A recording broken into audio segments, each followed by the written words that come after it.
Olá, hoje com a nossa live sobre suicídio entre idosos. Sabemos que existe bastante, não só na faixa dos adolescentes, mas é grande o aumento do suicídio entre idosos. Temos familiares, Quem é que não tem? Familiares, amigos, que vivem sozinhos, não têm o apoio da família, muitas vezes de amigos, vivem em uma solidão imensa, mesmo dentro de um contexto de relacionamentos grandes, dentro de uma casa de repouso. Também tem o suicídio, que é inevitável muitas vezes. Não é porque a pessoa, ela quer morrer, ela quer matar a dor.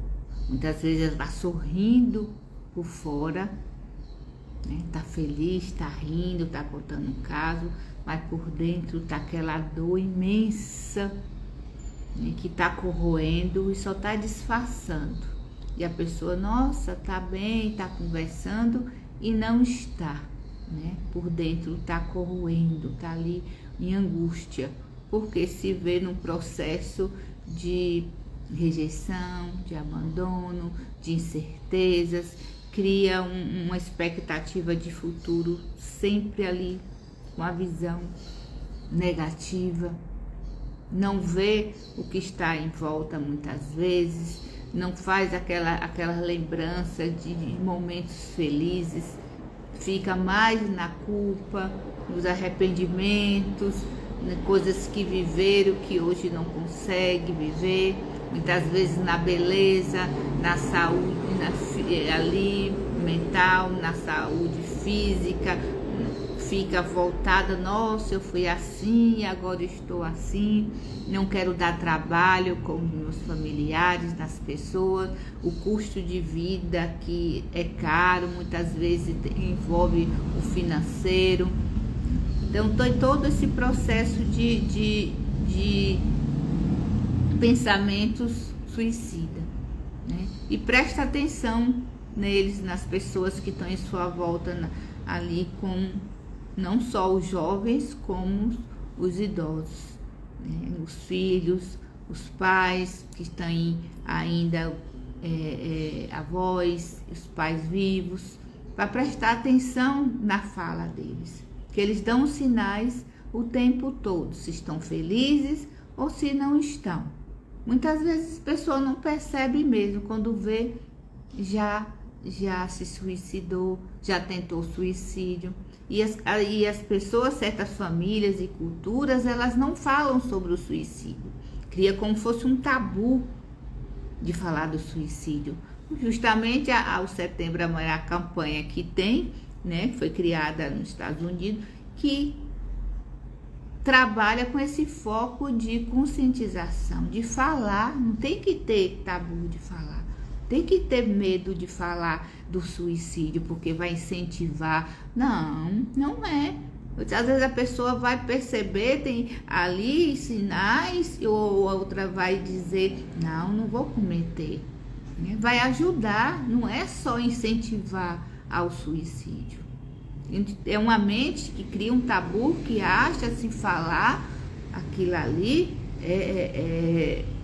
é como se estivesse ensinando, mostrando como fala os casos. Muitas vezes acontece, e os anúncios e tudo, e não deixa ver, não fala, porque não consegue lidar. Principalmente pode ser até um conflito da pessoa, nem é da pessoa que está velha, mas sim dos filhos, dos netos, que cria um tabu, irracional.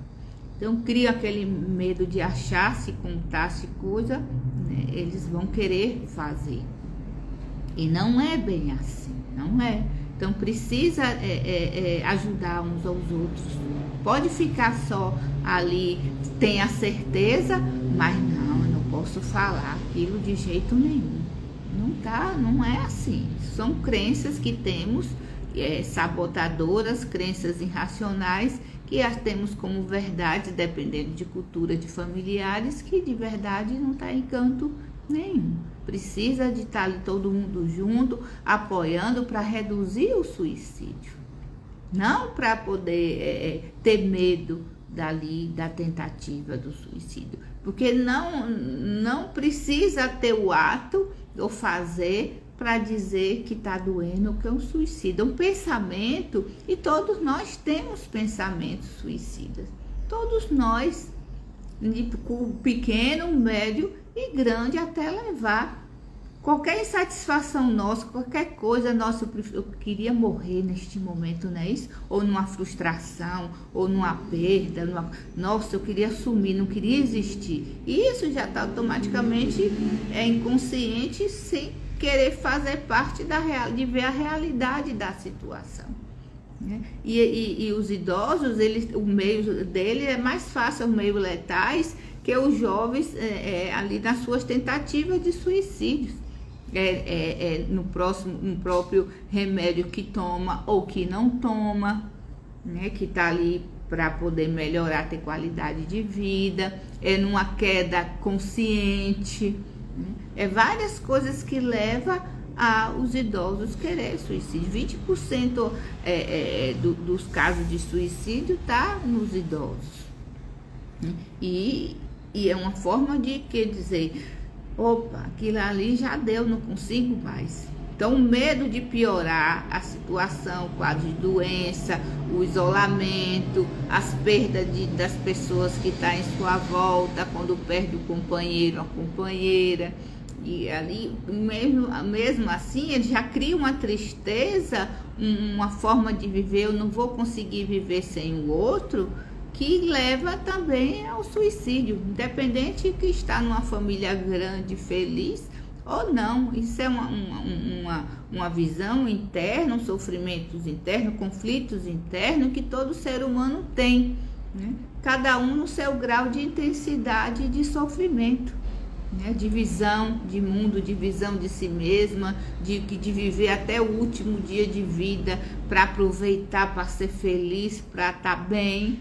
Né? Tem pessoas que não conseguem ter um problema, uma dificuldade ou questões da mente cria, e passamos a acreditar naquilo que a gente mesmo conduz a nossa mente a repetir, né? Passamos a ser aquilo que acreditamos. E quando não existe o raciocínio, ali aquele discernimento das coisas, vem o ato, né? O ato. E aí não tem ajuda. O que é que as pessoas precisam? É apoiar, ouvir, mesmo as histórias repetitivas, são histórias de vida dela. Deixa desabafar, tem que ter empatia, tem que se permitir que o outro tenha paciência de ouvir, né? Seus pais, seus avós, os amigos de idade, os vizinhos. Tenha paciência de ficar um segundinho ali, ouvir o que eles estão falando. Dê atenção, procure não ter descaso da vida do outro, da história de vida do outro. Tem pessoas que falam, nossa, meus pais, meus avós, o tempo todo repetindo a mesma história, né? Falando das pessoas que já morreram, contando, mas é a história de vida dele. Você não vai ter a sua história? Só não vai ter se morrer cedo, não é isso? E eles têm uma história de vida de longos anos, então tem histórias para contar, né? Precisa compartilhar, precisa ver fotos, abra os álbuns de fotografias, manda ele falar daquelas fotografias que marcaram, conta a história, tem que trazer eles para a realidade, levar para passear, tirar de dentro de casa. Não posso levar porque tem cadeira de roda ou não anda direito. Que nada, já está em certa idade ali, não vai importar se não sair. Quem disse? Você gostaria de ser largada lá no quarto ou em qualquer canto, ou em casa de repouso sem visita?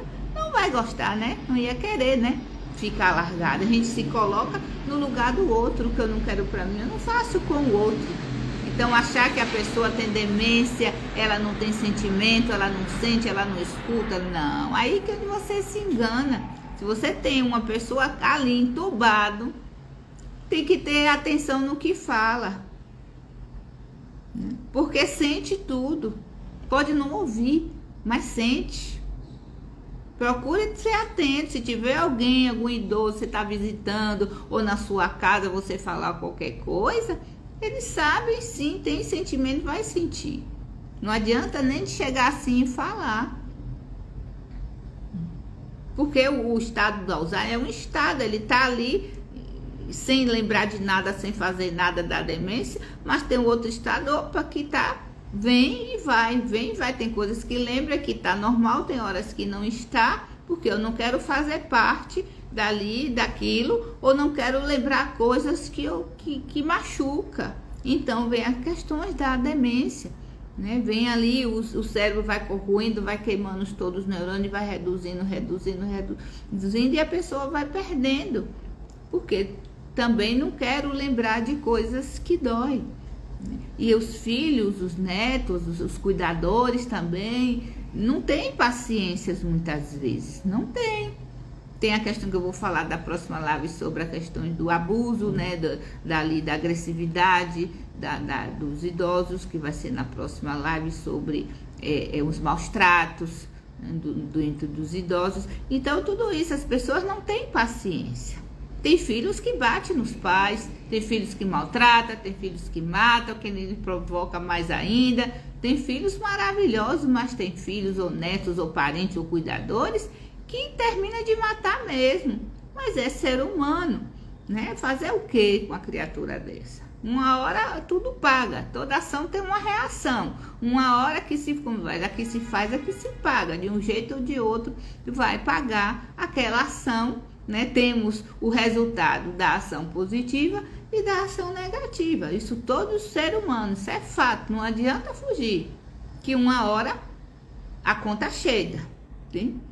E vai ter que pagar, não tem como não ficar sem pagar.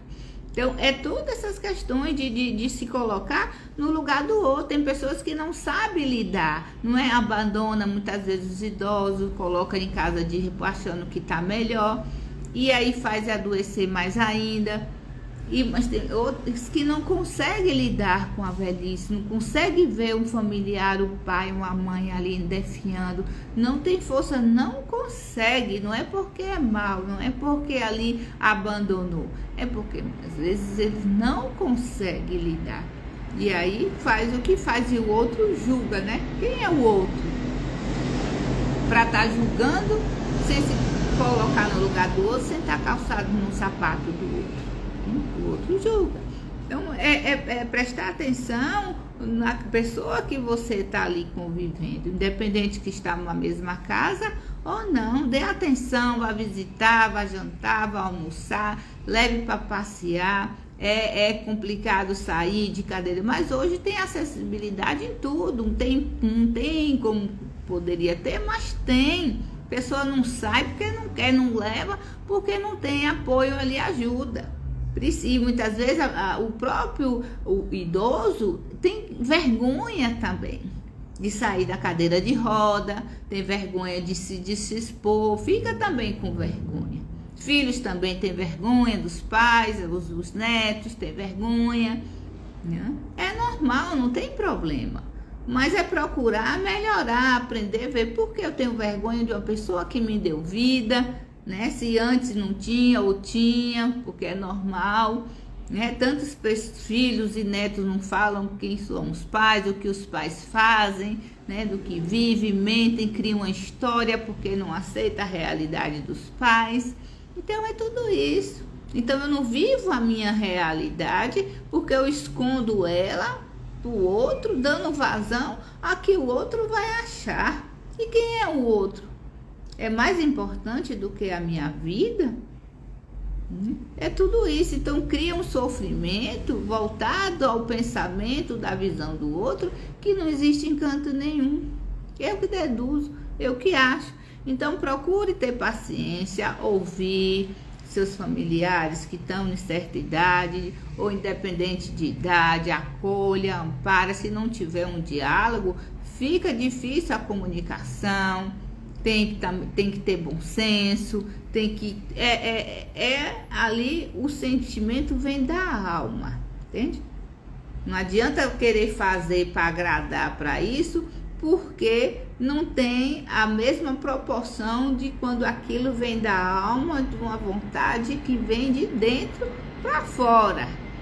É totalmente diferente do fazer por outro aquilo como uma obrigação, ou por dinheiro, ou por pena. Tem que vir da alma aquele cuidado. Tem pessoas que conseguem, como eu falei antes, tem pessoas que não conseguem, mas uma qualidade que tenha um pouquinho já vale do que ficar 24 horas com aquela pessoa. É a qualidade de vida, não é a quantidade do tempo, né? A qualidade do tempo, não é a qualidade do tempo que vai fazer diferença na vida daquela pessoa ou não. É procurar fazer com que a pessoa saia daquela ansiedade, que aquela ansiedade paranoica vai levar uma repetição tão grande que leva à depressão, e o outro não acode, não sabe nem se ajudar. Imagine ajudar o outro e buscar ajuda. Ouvir ali, é importante ali aquele apoio emocional que aquela pessoa ali sinta. Acolher, como eu gostaria que fizesse comigo no meu momento. Estou doente, estou aquilo ali. A gente não quer colo, não quer acolhimento, né? Não dorme de ladinho assim como se estivesse no útero materno, porque é um acolhimento, é o amor que precisamos passar e receber, é uma troca. Então simplesmente ame, acolha ali, aprenda a ouvir as histórias, não importa que seja repetida, porque você também vai ter histórias para contar, como eu falei antes, a não ser que você morra cedo, o jovem não envelheça para ter histórias para contar. Então é tudo isso. Se eu não tenho discernimento para me colocar no lugar do outro, eu não sei o que o outro está passando.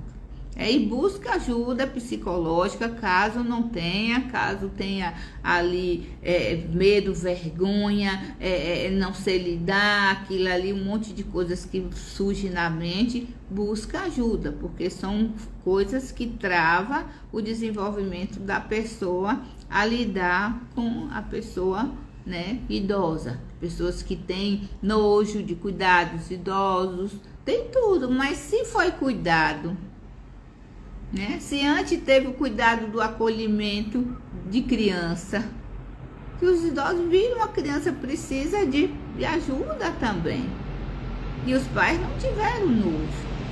Como agora eu vou ter nojo dos meus pais? Não, né? Meu pai ficou acamado por 2 anos, né? O meu filho, a moça que ali, né, uma gratidão eterna por ter ficado ali, ajudou esse tempo todo, porque é pesado, precisa cuidar para não ter escara, ouvir, principalmente quando a pessoa é acamada lúcida.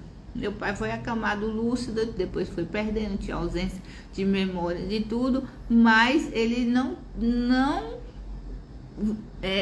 ficava nenhum momento triste. Ele era o tempo todo sorrindo, conversando, contando história, lembrando, e depois começou a ver, nossa, tô vendo aqui seu avô, seu isso, aquilo, fulano de tal, e já tinha morrido há muitos anos. Ele ficava que estava conversando com aquela pessoa. Então é tudo isso, precisa ouvir, e ria sozinho, conversava com o outro sozinho, né? Porque eles veem a sensibilidade de ver, né? De ver, outros não conseguem, outros não acreditam, fazer o quê? Cada pessoa é cada pessoa. Então preste atenção, ria com ele, deixa ele contar, faça perguntas, que aí eles vão ficar bem. Eles dormem muito, né? Tem que ver também se seus familiares, se eles estão dormindo muito, se eles estão ali tristes, se fica se escondendo, se não quer sair, se isolando, fica evitando, fica atento, porque ali já são pontos de tentativa de não querer estar vivo. de não querer mais viver, que ali já deu, né? Então ali é uma dor imensa deles. Então ampare, acolha, converse, né? Para que você sinta eles ali, viva aquele momento que está ali, porque quando acabar, quando for embora, vem o arrependimento, e o arrependimento não é brincadeira. Por mais que a gente faça tudo, ainda vamos achar que ficou faltando algo. E pior ainda, se tem um suicídio, morreu, sentir culpada porque, nossa, depois vai lembrar, realmente ele falava isso, falava aquilo, e eu não percebia. Não tem como a pessoa voltar para reparar aquilo. Não tem mais, já foi. E aí vem uma dor profunda por ter deixado passar batido, não perceber. Né? Isso independente de estar ali acamado, ou doente, ou idoso, ou velho demais, ou jovem, a partir de não tem idade para a pessoa dizer, opa, já deu, não quero mais viver. Né? E não precisa ser uma situação que aqui, opa, essa aqui até eu queria morrer. Não, pode ser uma coisinha assim, mas para o outro não é coisa boba, é uma coisa que está doendo mesmo, um conflito que está intensificando e ela não sabe lidar. Então ame, acolha, não se sinta culpado por não conseguir, tenta de novo, pede ajuda, mas faça, né? Um pouquinho, faça do seu jeito, faça, para que não haja dor com você e nem ali intensificar mais a dor do outro, fazer com que o outro não queira fazer parte da vida. E a próxima live vai ser sobre os tratamentos com os idosos, os maus tratos, né, as agressividades, né, física, psicológica e ali verbal com os idosos, né, a forma de como lidar, como prevenir, como denunciar. Há questões também de termina matando os idosos por não saber lidar com eles, por mal, independente do que seja, por maldades, ou por não saber lidar, ou por simplesmente ali aconteceu, não importa, né? Então é a estrutura que eu faço dando através das lives para que as pessoas se vejam, né, e consigam ver no outro. Que eu não quero para mim, eu não faço com o outro, para ter uma qualidade de vida para ambas as partes, tá? Muito obrigada, beijo no coração e muita paz, muita paciência e muito amor.